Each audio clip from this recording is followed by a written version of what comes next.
느헤미야는 아닥사스다 왕의 술관원이었습니다.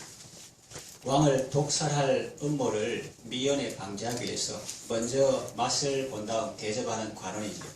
그러니까 일반 관원 중에 한 사람이다 그렇게 생각하기보다는 아주 중요한 위치다. 왕 옆에서 대화도 하고 왕에게 자문하여 행정에 영향을 미칠 수 있는 아주 중요한 자리였습니다. 그는 왕이 가는 수상궁에서, 요즘 말하면 서울에서 아쉬울 것 없는 호화로운 생활을 하고 있었습니다. 그런데 아닥사스다 왕치 20년 기슬러월, 요즘으로 11월에서 12월 중이다 보면 됩니다. 기슬러월에 유다에서 온 자기 형제 하나니와 두 사람을 만났습니다. 느헤미야는 남아있는 유다 사람과 예루살렘의 형편을 물었습니다.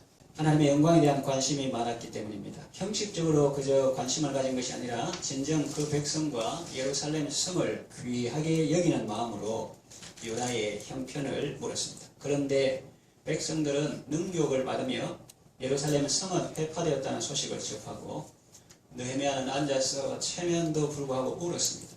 너무 마음이 아파서 수일 동안 슬퍼했습니다. 거기서 그치지 않고 작정을 하고 금식하며 기도를 했습니다. 결국 하나님은 느헤미야의 기도를 들으시고 그가 왕 앞에서 은혜를 입게 하셨습니다. 느헤미야를 예루살렘으로 보내셔서 성벽을 재건하고 영적 부흥운동을 주도하게 하여 그 백성에게 큰 위로를 베푸셨습니다. 자, 그렇다면 느헤미야의 기도는 어떤 기도였습니까? 어떤 기도였길래 하나님께서 기뻐하시고 이렇게 응답하셨을까요? 함께 살펴보면서 하나님께 은혜 받고자 합니다. 느헤미야의 기도는 어떤 기도입니까? 첫째는 믿음으로 드린 기도입니다. 5절 상반절에 보면 이르되 하늘의 하나님 여호와 크고 두려우신 하나님이여 이렇게 부르짖고 있습니다. 하늘의 하나님, 이것은 하늘에만 갇혀있다 그런 뜻이 아니고 아주 탁월하시다, 능력이 많으시다, 위대하시다 그런 의미를 가지고 있습니다. 그의 기도는 하나님이 얼마나 크고 놀라우신 분인지 알고 믿음으로 드린 기도입니다. 왜 이런 부름이 필요하냐? 이해를 돕기 위해 잠시 역사적 배경을 말씀드리겠습니다. 기원전, 즉 주님 오시기 약 586년 전에 바벨론 왕 느부갓네살에 의해서 예루살렘 성벽이 파괴되었습니다. 그런데 아닥사스다 1세가 바사왕이 오르던 BC 464년에 거의 복구되었습니다. 그러나 사마리아인의 반대와 참소로 인해 예루살렘 성벽은 다시 파괴되었습니다. 느헤미야는 이 소식을 듣고 하나님께 기도를 시작합니다. 지금 이 바사왕은 예루살렘 성벽 공사를 중단시킨 사람입니다. 그런 사람이 다시 마음을 돌이킨다는 것은 인간적으로 생각하면 거의 불가능에 가깝습니다. 사람으로서는 할 수 없지만 하나님은 능히 하실 수 있음을 믿고 느헤미야는 기도한 것입니다. 느헤미야는 하늘의 하나님 여호와 크고 두려우신 하나님께 간구했습니다. 풀어서 말하면 하늘의 하나님이라는 것은 이 땅의 여러 왕들을 세우기도 하시고 패하기도 하시고 뜻에 맞는 사람에게 주시기도 하시고 또 취하기도 하시는 또 왕의 마음을 이렇게 움직이시는 그런 분이라는 의미가 있습니다. 하늘의 하나님 여호와 크고 두려우신 하나님께 간구했습니다. 유다뿐 아니라 이방 나라의 왕까지도 움직일 수 있는 온 세계의 모든 일을 통치하시는 하나님께 기도했습니다. 당시 유다는 페르시아 왕의 세력 밑에 있었으므로 페르시아 왕까지 지배하시는 하늘의 하나님께 느헤미야는 간구했습니다. 그러니까 여러분도 가정과 우리나라와 민족을 위해서 북한과 열방과 세계 선교를 위해서 기도할 때 우리의 기도를 들으시는 하나님이 어떤 분이신지 알고 믿음으로 고백하며 기도하시기를 바랍니다. 두 번째, 동질의식을 가지고 드린 기도입니다. 6절에서 7절에 그 내용이 나오는데요. 느헤미야는 하나님이 얼마나 위대하신지 알고 기도했고 그 크고 두려우신 하나님을 알았을 때 자신들의 죄를 숨길 수 없었습니다. 사람들이 기도할 때 이런 문제 저런 소원 가지고 주님 앞에 나아가지만 비도 앞에 나가면 제일 먼저 보이는 것은 자기 얼굴에 숯건적이 묻었다 이런 거 보게 되는 것입니다.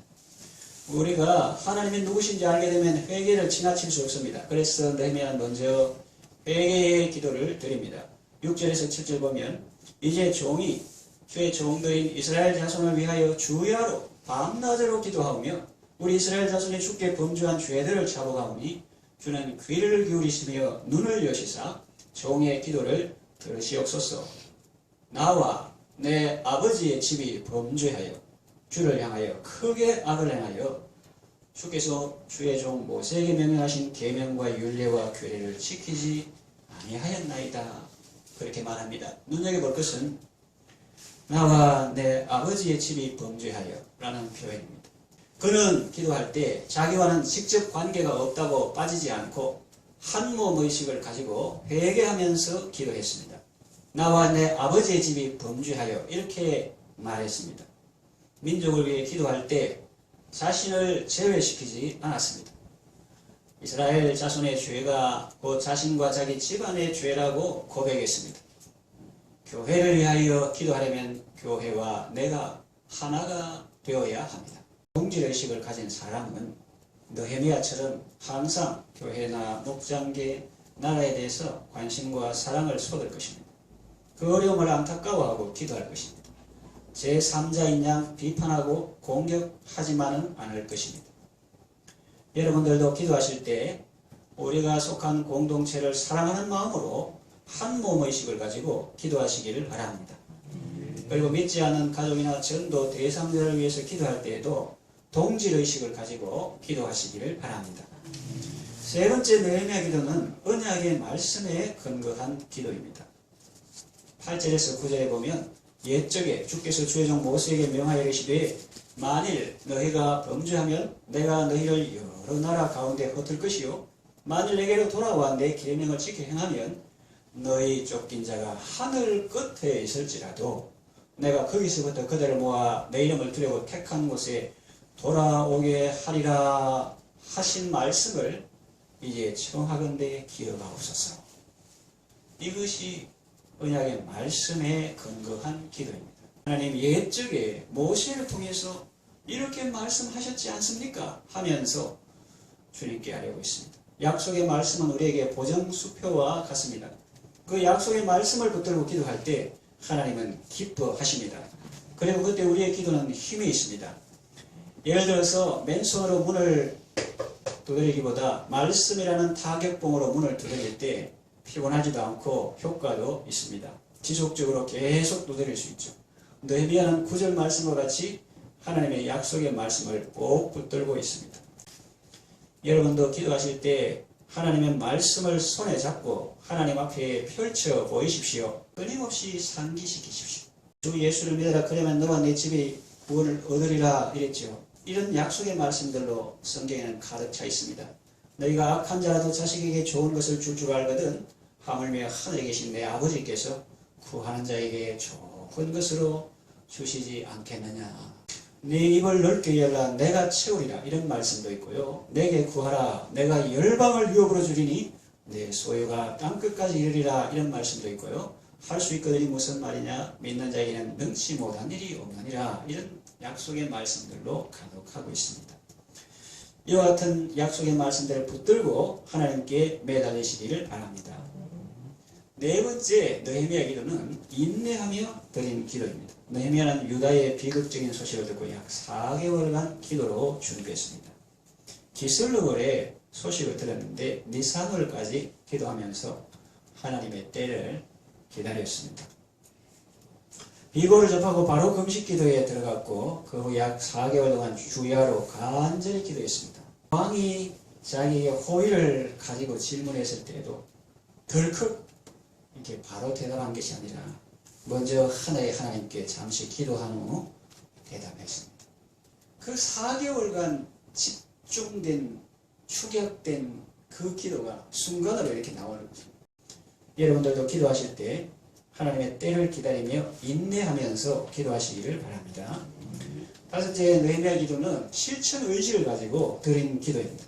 11절 하반절에 보면 오늘 종이 형통하여 이 사람 앞에서 은혜를 입게 하옵소서 하였나니 그때 내가 왕의 술관원이 되었느니라 그러죠. 느헤미야는 겸손과 실천의 기도를 드렸습니다. 그는 마치 왕 앞에 부복하여 두려운 마음으로 아뢰는 신하처럼 항상 겸손한 자세로 기도를 드렸습니다. 그리고 아닥사스다 왕에게 은혜를 입게 해달라고 기도했습니다. 그는 바사 나라의 페르시아 나라의 수산궁에 있으며 또 술관원이라는 높은 직책을 갖고 있으니까 나는 안 되고 나는 예외고 예루살렘에 사는 다른 어떤 사람을 하나님 좀 사용해서 유다민족을 돕도록 해주세요. 그렇게 기도할 수도 있었을 것입니다. 그러나 그는 기도 중에 자신이 그 일을 해야 한다고 생각했습니다. 오늘날 나로 왕 앞에 은혜를 입게 하옵소서. 그렇게 기도했습니다. 우리도 교회를 위해서 다른 사람들이 잘 해줄 것을 기도하지 말고 나 자신이 무엇을 해야 할 것인지 생각해야 합니다.